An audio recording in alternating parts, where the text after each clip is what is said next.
Entonces, vamos a empezar hoy día con la electricidad.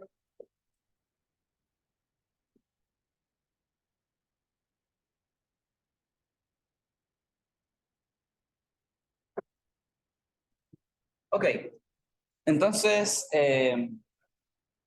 lo último que estamos viendo de la electricidad es cuando ahora los campos electromagnéticos permiten que varíen en el tiempo, ¿cierto? Entonces, la primera, históricamente, lo primero que se dieron cuenta de esto fue la ley de inducción. Es decir, imagino que en clase vieron el típico ejemplo, si uno tiene aquí una resistencia, y acá hay una región,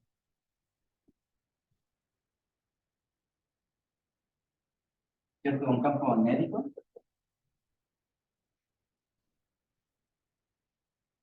Es que yo este circuito lo empujo con cierta velocidad V, entonces hay una corriente que pasa por el circuito, ¿cierto? Eso se debe a que al yo mover, ¿no es cierto?, este circuito, si yo calculo la fuerza de Lorentz, descubro que hay una región en la cual va justo la dirección del cable. ¿Okay? Entonces descubro que aquí la fuerza magnética, ¿no es cierto?, apunta a la dirección grande, entonces más general lo que va a hacer que las cargas se muevan, y por lo tanto va a hacer que circule, ¿no es cierto?, carga. ¿Sí? Entonces así es como se dieron cuenta de que si yo tengo una espira y cambio el flujo magnético en el tiempo, como hago esto, cambiando, ¿no es cierto?, moviendo de la espira, entonces cada vez hay más área o menos área que está, ¿no es cierto?, atravesando el campo.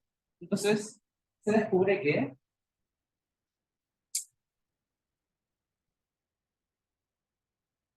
en realidad el rotor de E no es cero, como en el caso de electrostática, sino que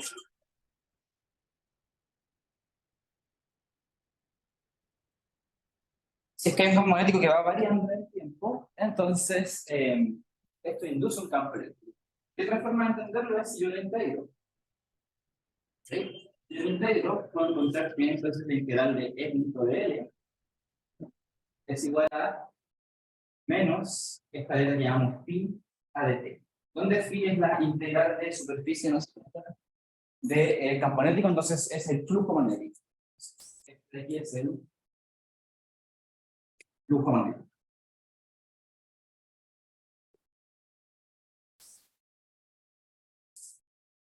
¿Ya? Entonces, a pesar de que, por ejemplo, en este ejemplo de aquí no era claro ver que había un flujo magnético variable, yo digo, es constante, sin embargo, gracias a que ya estoy moviendo, ¿no es cierto?, esta espiga, se genera un flujo magnético que va a variar. Y eso incluso va a generar lo que determinamos en esta unidad como la fuerza electromotriz. ¿Sí?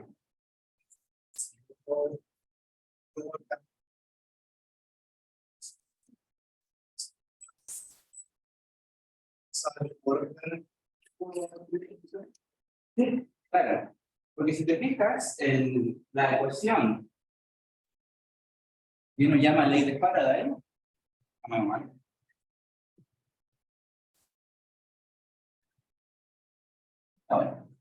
Entonces a esta de acá uno le llama ley de Faraday.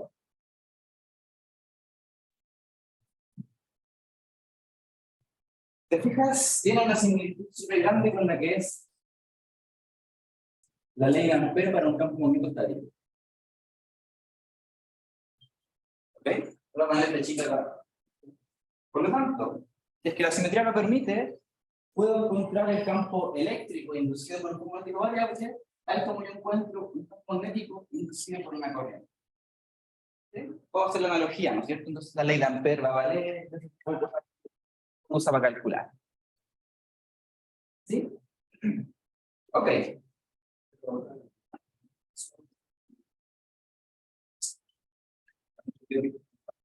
Sí, pero el flujo es el que cambia.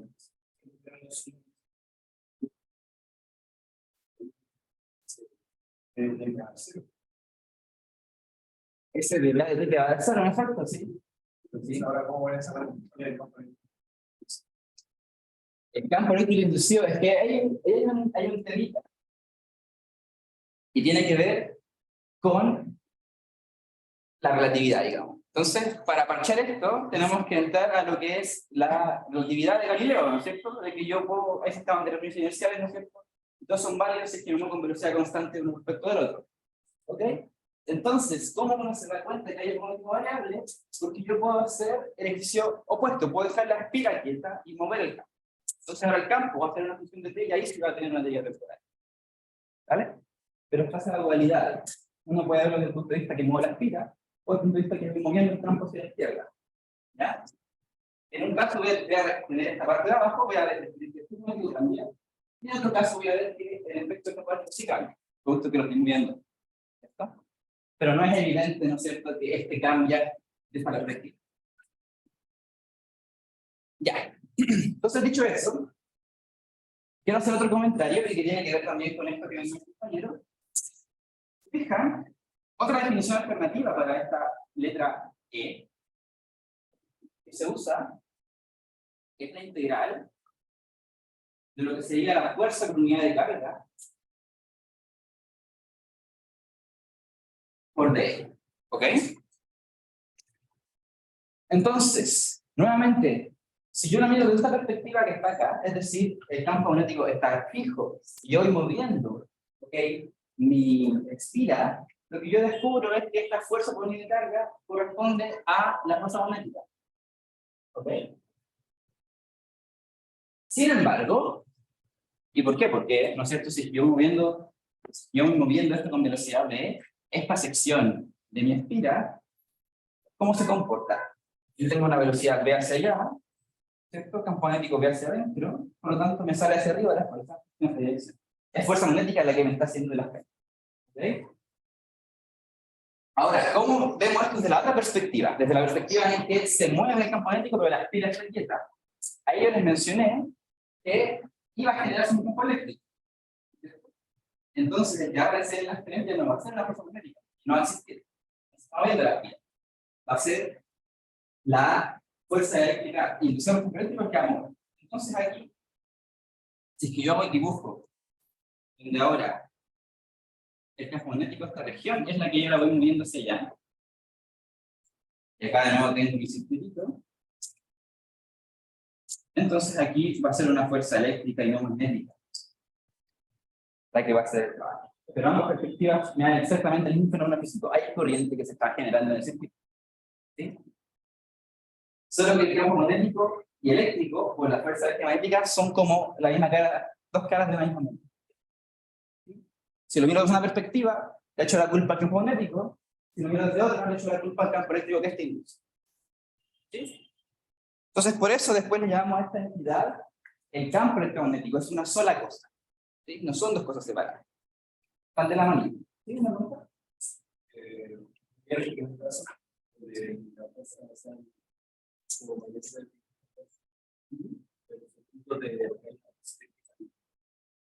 Eso sería distinto si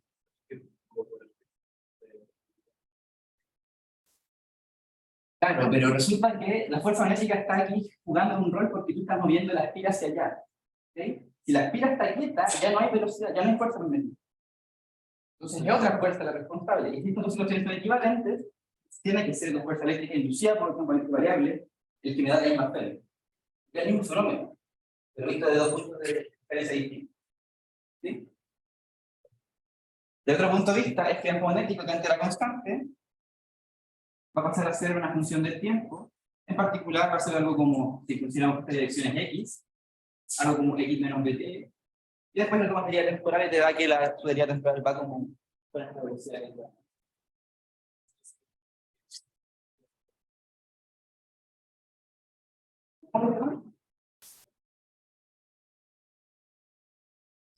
Son iguales, pero cuando tú vas a ver la SEM, ves que la fuerza que está conjugando cambia dependiendo de la perspectiva que tú estás usando.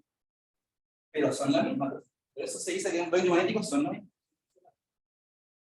Dependiendo de qué sistema de referencia estoy usando, voy a descubrir que uno u otro es el que me está haciendo la fuerza. Pero son el mismo resultado me da. ¿Ya? Bueno, entonces, la cosa es que cuando empiezo a jugar con el tiempo, es decir, meto el tiempo, es decir, permito que las cosas varíen en el tiempo, está este fenómeno de que ahora el campo magnético eléctrico tiene esta dualidad. Si hay uno, está el otro.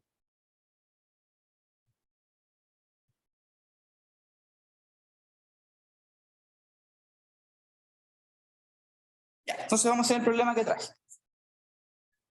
Entonces, este problema, lo que vamos a tener es una región del espacio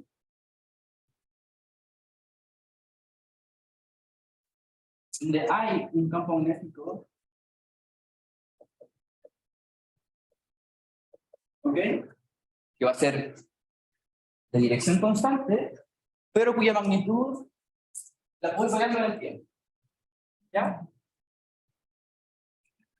Perdón. Ok. Entonces, bueno, esta región, ¿no es cierto?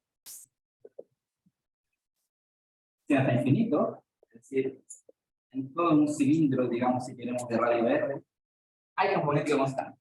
¿Ya? Perdón, variable en el tiempo, pero constante en la dirección Z. De esta forma de ya. Ahora, vamos a hacer el siguiente. Vamos a imaginar lo siguiente. Vamos a imaginar que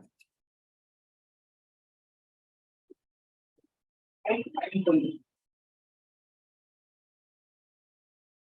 espiral, un cable, que va alrededor de esta región con campo magnético que varía en el tiempo. ¿Okay? Entonces, la primera pregunta es... No recuerdo exactamente qué fue lo que puse en el enunciado, pero la idea va a ser calcular, ¿no es cierto?, cuál va a ser la corriente que va a pasar por este conductor. Es decir, ¿hay corriente? ¿Alguien se le ocurre si es que hay o no hay corriente? ¿Sí? ¿Por qué no?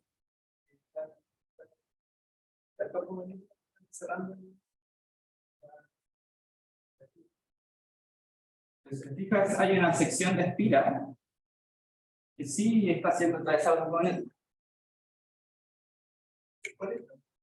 Es magnético en la región negra. ¿Ah? Y la espira está alrededor de esta región negra. Puede estar, la espira puede ser de un radio R mayor o menor que R. ¿No? Es un anillo, una espirita, una cablecito. ¿Sí? Entonces la pregunta es si ¿va a haber corriente o no por esa espira? ¿Sí, no es cierto?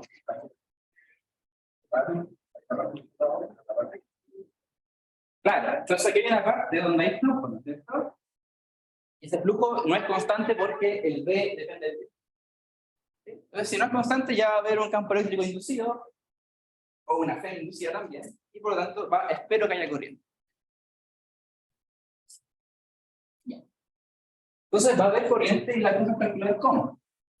Entonces yo les mencioné la fórmula en que la fuerza electromotriz, vamos a suponer que este conductor tiene una resistencia intrínseca omega B, por lo tanto,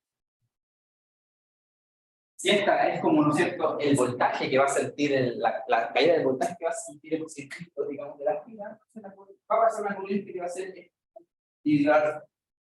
¿Okay? Pero ¿cómo ampliamos esta fórmula? ¿Cierto? Nosotros dijimos que era la integral de línea, digamos, de la fuerza que actúa en esta espiral. ¿Okay?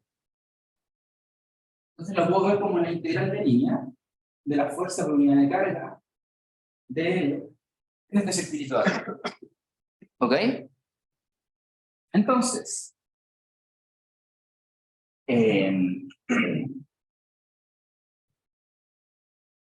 uno podría tomar dos caminos. ¿Okay? O calculamos cuál es esta fuerza en esta espiral, O, ¿no es cierto?, calculamos el flujo magnético y con eso tendríamos directamente la cancha con un derivado temporal. ¿Sí?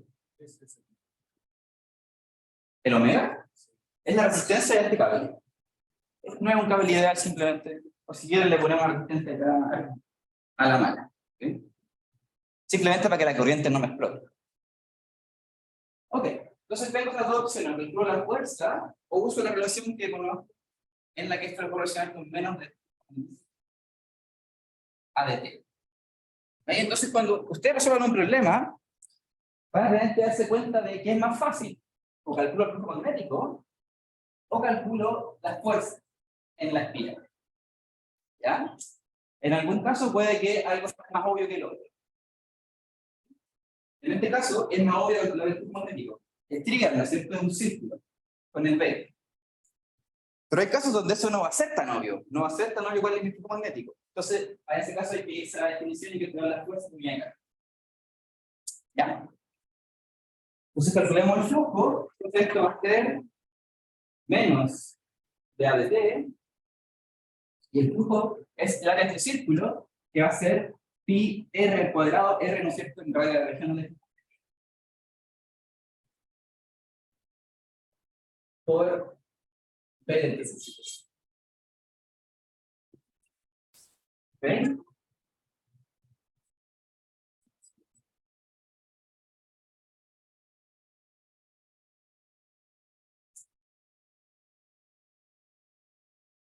Entonces, por lo tanto, yo descubro que la FEM inducida es menos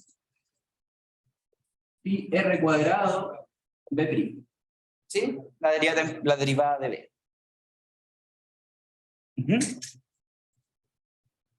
Genial.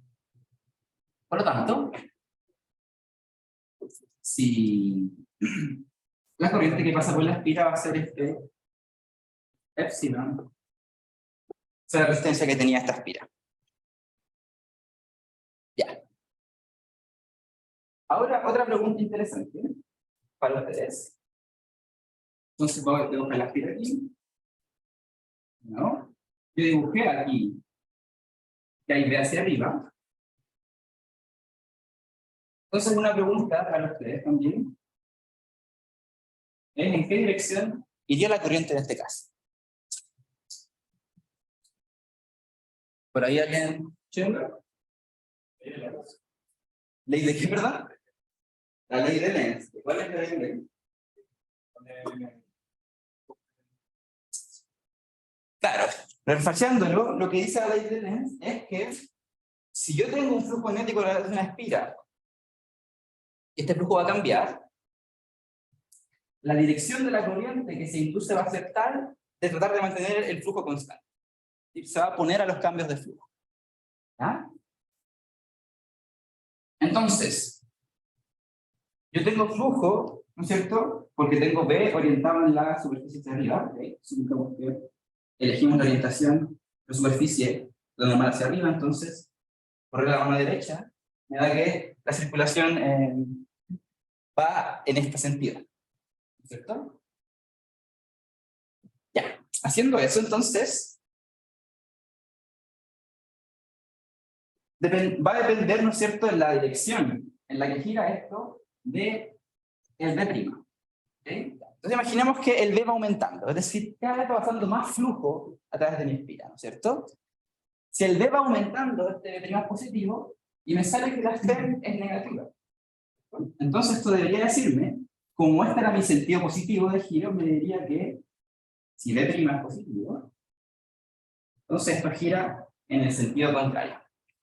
¿Será correcto eso? Veamos si es que se opone al cambio de flujo. Entonces, el flujo va aumentando. ¿Ok? Entonces, va a inducirse una corriente tal que el flujo se mantenga constante. Entonces, va a querer hacer una corriente que haga flujo negativo. Entonces, que haga el campo magnético para abajo. Veamos si eso pasa. Entonces, una espira, ¿no es cierto? Sabemos que el campo magnético se enrolla a través de la corriente. Entonces, si yo la tengo haciendo así, me da un campo magnético para abajo justamente. Entonces, estamos bien. ¿Sí? ¿Se fijan? El campo magnético se enrolla a través de la espira, entonces, si es que vamos así, ¿no es cierto? El campo magnético se enrolla así, y que vamos en la otra dirección, entonces se enrolla hacia abajo. justo entonces me contrarresta el aumento del flujo de mi campo eléctrico variable. Entonces son pequeñas cositas para verificar que el signo no me equivoque.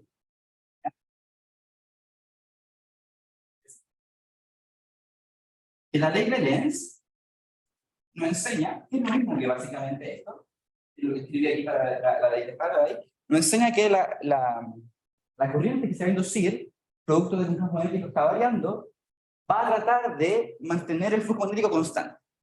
Entonces, si es que el flujo magnético en mi espira va aumentando, la corriente que se induce va a ser tal de contrarrestar ese efecto. Entonces, si es que el campo magnético está aumentando el flujo, el campo magnético inducido por esta corriente va a hacer, entonces, que se contrarreste, por lo tanto, tiene que inducir uno para abajo. Por lo tanto, deduzco cuál es la dirección de giro de la corriente. En otro caso, si es que el campo magnético va haciéndose más débil, ¿no es cierto? Se va disminuyendo. Entonces, cada vez pasa menos flujo, por lo tanto, la corriente inducida va a tener que tender a aumentar el flujo. Entonces va a tener que hacer un campo magnético que vaya para arriba, para contrarrestar el hecho de que vaya disminuyéndose. ¿Sí? Sí, como... ¿Cómo se llama? ¿Qué cosa va para abajo? Perdón.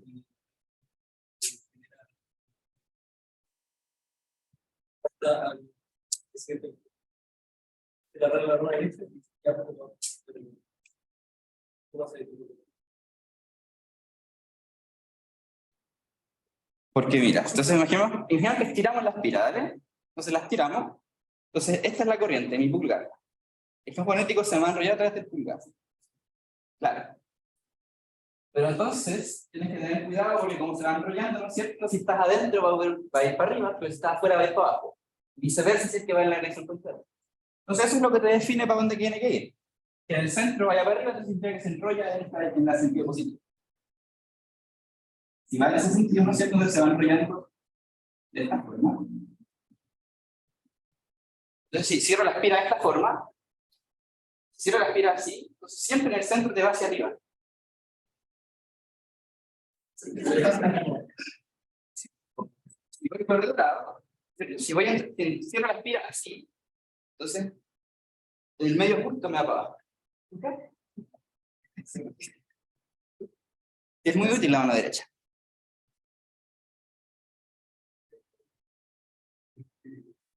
Y por supuesto tienen que orientar su superficie para decir cuál es el sentido positivo y con eso son consistentes para siempre. ¿Sí? Si yo hubiera definido mi superficie como la normal para abajo, bueno, el sentido positivo hubiera quedado contrario y todos los signos hubieran salido al revés, pero al final hubiera sido consistente con todo.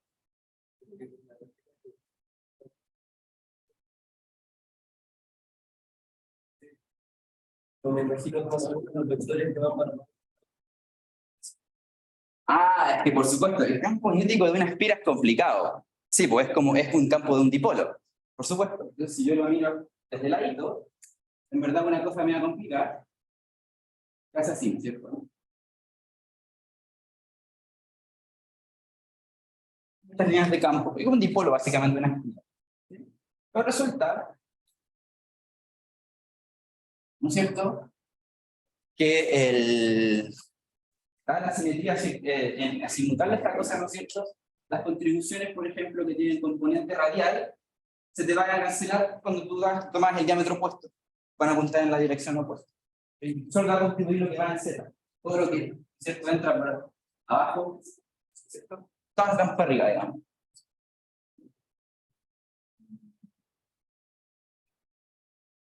Ya. Entonces calculamos la FEM. No es tan complicado, ¿no es cierto? Ahora, para cerrar este círculo vicioso que se genera con esta ley, entonces, calculamos el campo eléctrico que se induce. ¿Ok? Entonces, yo les dije que, ¿sí? Va a depender de B', ¿sí? Si el flujo iba aumentando, va a ir en la dirección así. Si es que B' era mayor a C. ¿Sí? Si B' era menor a 0, entonces iba en la otra dirección. ¿Ya? Ya, y ahora para cerrar el ciclo, entonces calculemos cuál va a ser el campo eléctrico que está campo magnético variable induce. Entonces yo les mencioné que podemos explotar la similitud de la ley de Ampère con la ley de Lenz. Entonces les mencioné que teníamos un rotor de D igual a un U0J, pero ahora tenemos un rotor de E igual a menos dB de T. Y tenemos una configuración que tiene simetría cilíndrica. Este es el BL. ¿Ok? Entonces, tengo un campo magnético que va cambiando en el tiempo en esta región del espacio que es un cilindro, entonces esto de acá, si hago la analogía, va a tener que, es como si fuera un J que fuera menos dB, ¿cierto? Una vez que reconozco este como J para calcular campo magnético, ¿no es cierto? Ahí ya me sé todas las truquitos, ¿cierto? Entonces, ¿sí? El de prima sería vectorial, ¿verdad? Sí. Se cambia la dirección. Si esto cambia de dirección, también induce campo eléctrico, sí. Porque el vector unitario va a tirar derivada. ¿Sí? En este caso varía solo la magnitud, no el vector unitario. Entonces, reconocemos este J, y en este caso nos da, ¿no es cierto?, que es simplemente, bueno, menos de prima en Z unitario. Entonces tenemos esta fuente de corriente, por lo tanto, ¿qué sabemos hacer para cuando tenemos una fuente de corriente? Hacemos luz de Ampère alrededor del cilindro porque, ¿no es cierto?, la corriente va en cero. Sabemos que el campo magnético se va a enrollar en torno a la corriente, entonces en este caso el campo eléctrico se va a enrollar en torno al cambio de campo magnético. Entonces vamos a hacer dos loops, uno dentro y uno afuera, ¿cierto? Nosotros sabemos bien ya que es la región donde hay corriente y donde hay que hacerlo distinto, ¿sí? Es que estoy dando de hacer una analogía de acá arriba. Entonces, vamos a pensar, ¿no es cierto?, el problema de la inducción como un problema de campo magnético, porque las ecuaciones son iguales. Son la misma ecuación, solo que en un caso el campo es generado por la derivada del campo magnético, y en otro caso el campo es generado por la corriente. Entonces yo puedo hacer la analogía de decir que si este campo magnético está cambiando en el tiempo, es como si yo tuviera una corriente. ¿Sí? Esa corriente sería algo así como menos de prima por Z de unitario. ¿Sí? Entonces, ¿qué es lo que yo sé? Yo sé que la integral de línea entonces de E punto de L va a ser igual a menos el flujo magnético derivado del tiempo. ¿Cuál fue la integral? Y usé el teorema de Stokes, ¿ok? Y usé la definición del flujo magnético, por supuesto. Entonces, esta cantidad de aquí va a ser como equivalente a lo que era mi corriente encerrada por el loop amperiano. Por lo tanto, vamos a hacer la suposición de que E, basada en la analogía que teníamos antes, cuando el J iba en un cilindro infinito, ¿no es cierto? Asumíamos que el campo eléctrico, el campo magnético, era dependiente del radio cilíndrico, ¿no es cierto? Pero iba en fin. Entonces aquí vamos a hacer lo mismo. El campo eléctrico va a depender del radio cilíndrico, pero va a ir en infinitario. Esa es nuestra suposición. Y vamos a calcular este E de ρ. Por lo tanto, tenemos dos loops, uno con ρ1 y otro con ρ2. Entonces, hagamos el caso primero. Entonces, supongamos que ρ es menor a E. ¿Ok? Entonces, si ρ es menor a E, yo calculo la integral de línea de E punto de L haciendo esta forma. Lo que me sale, ¿no es cierto?, es que esto valdría entonces E de ρ por 2 pi ρ, ¿no es cierto? Simplemente el perímetro, porque estoy asumiendo que para dado ρ constante, la magnitud es la misma, ¿no es cierto? Entonces, a lo largo de toda la espiga me contribuye solamente la intensidad producto del perímetro. ¿Okay? Y esto lo igual a lo que sería el lado derecho, que es mi menos de phi de t, y se lo calculamos antes, ¿no es cierto? Era, en este caso, como estoy haciendo un fluxito de radio ρ, el flujo que pasa por acá, ¿no es cierto? Entonces, el que pasa por ahí es menos pi al cuadrado b. Esto tengo que derivar a la secundaria. Por lo tanto, se me simplifica un ρ, y encuentro que dentro de la región campo magnético, el campo eléctrico inducido va lineal. Esto lleva a infinito. Ahora se hago lo mismo, pero para la región de afuera. Se hago lo mismo, pero para la región de afuera. ¿Alguien sí? Aquí o aquí. Neta. Aquí lo calculé con la integral de línea del campo eléctrico. ¿Sí? El otro es el flujo, ¿no es cierto? Pero a través de la superficie. Ahora, si yo hago el loop de afuera, va a pasar que, entonces, si ρ es mayor a R, por lo tanto, tengo de nuevo E de ρ por 2 pi ρ, pero cambia la cantidad de flujo, ¿no es cierto? Porque ahora el flujo va a estar limitado solamente hasta donde llega el flujo neto. ¿Sí? Entonces va a hallarme como pi R cuadrado menos, acá me sale el tétrico. Por lo tanto, el E de ρ es menos pi R cuadrado de prima partido en 2ρ.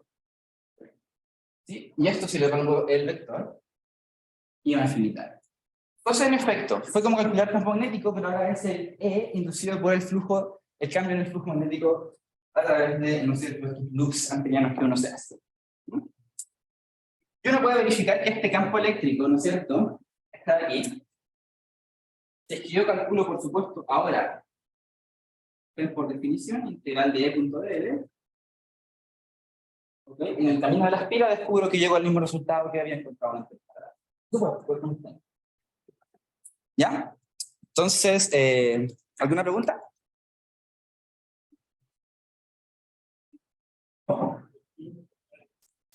El pi sí se simplifica. Gracias.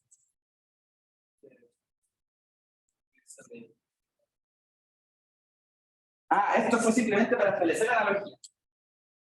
Esta es la analogía.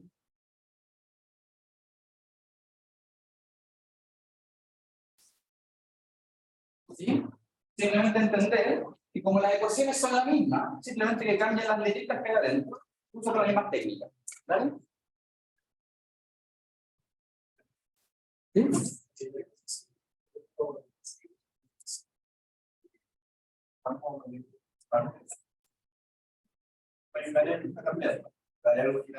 Ya. En ese caso, ¿cómo yo sé el cambio de Ahí es de esos casos en los que te mencioné en que, ¿no es cierto?, el cambio de flujo no es como ya reconocerlo, entonces uno tiene que volver a la definición de la gente como aquí poner que no sea E, sino que sea en general una F, que es la F tanto de Coulomb como la de Lorentz. ¿Sí? Ambas pueden estar jugando. Entonces, simplemente cuando tú estás ahí lo girando, típicamente va a aparecer Lorentz en general, porque tienes cargas moviéndose con los magnéticos, puede que se te alinee la fuerza justo con la dirección del circuito. ¿Sí? Pero de repente está medio escondido por esto que te mencioné de la relatividad, que hay que darle más vueltas, ¿no es cierto? Verlo de una perspectiva a la otra. Por eso, si es que no es fácil reconocer el phi, hay que volver a la fuerza. Y esta de acá, ¿no es cierto? Por supuesto, es Coulomb más Lorentz.